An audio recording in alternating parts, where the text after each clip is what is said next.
নমস্কাৰ সকলোকে পুনৰ স্বাগতম জনাইছো আমাৰ অন্য এটা জব ইনফৰমেটিভ ভিডিঅ'লৈ।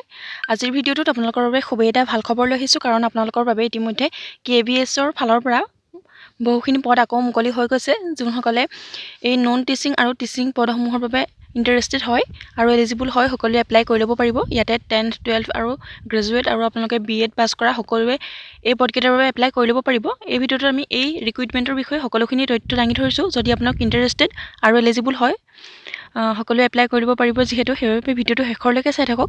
আৰু যদি আমাৰ চেনেলটোলৈ প্ৰথমবাৰৰ বাবে ভিজিট কৰিছে, তেনেহ'লে চেনেলটো ছাবস্ক্ৰাইব কৰি কাষতে থকা বেল আইকনটো প্ৰেছ কৰি ৰাখিব, এনেধৰণৰ জব ইনফৰমেটিভ ভিডিঅ'সমূহৰ নটিফিকেশ্যন প্ৰতিদিনে পাই থাকিবলৈ বাবে।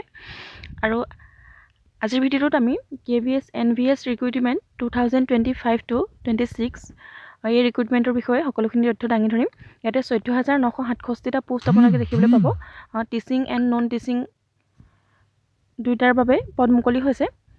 হওক তেনেহ'লে আমি এই ৰিক্ৰুইটমেণ্টৰ এটা অভাৰভিউ চাই লওঁ। ইয়াতে ভেকেঞ্চি দিয়া হৈছে KVS ভৰ্তি 2025 আৰু অৰ্গেনাইজেশ্যন নেম দিয়া হৈছে কেন্দ্ৰীয় বিদ্যালয় সংগঠন বা KVS। আৰু বিভিন্ন ধৰণৰ পদ যিহেতু মুকলি হৈছে, ইয়াতে পদসমূহৰ নাম দিয়া হৈছে মাল্টিটাস্কিং ষ্টাফ বা MTS, finance officer, junior secretariat assistant, assistant commissioner, administrative officer, librarian, assistant engineer, stenographer, post graduate teacher বা PGT, ট্ৰেইন গ্ৰেজুৱেট টিচাৰ বা TGT আৰু primary teacher PRD, nurse, active teacher or coaches, special educator and lab attendant, এনেধৰণৰ আপোনালোকে বিভিন্ন ধৰণৰ পদ দেখিবলৈ পাব। ইয়াতে আপোনালোকৰ বিভিন্ন ধৰণৰ কোৱালিফিকেশ্যনো বিচাৰিছে, 10th 12th গ্ৰেজুৱেট আৰু নন গ্ৰেজুৱেট আৰু BEd পাছ কৰা হ'লেও আপোনালোকৰ এই পদকেইটাৰ বাবে এপ্লাই কৰি ল'ব পাৰিব। আৰু টোটেল পোষ্ট ইয়াতে ভেৰিয়াছ পোষ্ট কোৱা হৈছে, যিহেতু কোৱাই হৈছে 14,000+ ভেকেঞ্চি আপোনালোকে ইয়াতে দেখিব পাৰিছে। আৰু এপ্লাই মোডটো হৈছে অনলাইন, আপোনালোকে অনলাইন মাধ্যমেৰে এপ্লাই কৰি ল'ব পাৰিব। আৰু হু কেন এপ্লাইৰ ক্ষেত্ৰত কোৱা হৈছে all India mail and female, আপোনালোকে ইণ্ডিয়াৰ সকলো কেণ্ডিডেটে এপ্লাই কৰিব পাৰিব, মেইল হওক ফিমেইল হওক। আৰু এই ৰিক্ৰুইটমেণ্টৰ বাবে আপোনালোকৰ চেলাৰী দিয়া হৈছে, আপোনালোকে 65,000 পৰ্যন্ত চেলাৰী লাভ কৰিব পাৰিব এই ৰিক্ৰুইটমেণ্টৰ বাবে। আৰু এজ লিমিটৰ কথা কোৱা হৈছে মিনিমাম এজ 18 ইয়াৰ্ছ আৰু মেক্সিমাম 45 ইয়াৰ্ছ। 18 বছৰৰ পৰা 45 বছৰৰ কেণ্ডিডেটসকলে এপ্লাই কৰি ল'ব পাৰিব। আৰু যিসকলৰ জেনেৰেল নহয়, বাকী কেটেগৰীৰ সকলে আপোনালোকে এজ ৰিলেক্সেশ্যনো লাভ কৰিব পাৰিব। যিখিনি OBC MOBC আছে তেওঁলোকৰ বাবে 3 বছৰকৈ ৰিলেক্সেশ্যন দিয়া হৈছে। আৰু যিখিনি SC ST আছে তেওঁলোকৰ বাবে 5 বছৰকৈ ৰিলেক্সেশ্যন আৰু PWD কেণ্ডিডেটৰ বাবে 10 বছৰকৈ ৰিলেক্সেশ্যন আপোনালোকে লাভ কৰিব পাৰিব। আৰু চিলেকশ্যন প্ৰচেছটোৰ কথা ইয়াত কোৱা হৈছে আপোনালোকৰ এক্সাম হ'ব, তাৰ পাছতে ইণ্টাৰভিউৰ যোগেদি আপোনালোকৰ চিলেকশ্যন প্ৰচেছ হ'ব।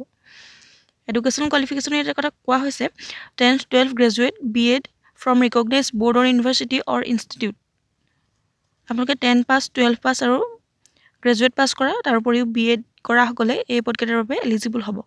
আৰু ইম্পৰ্টেণ্ট ডকুমেণ্টছৰ কথা কোৱা হৈছে passport size photograph, signature, Aadhaar card, education certificate, caste certificate and age proof.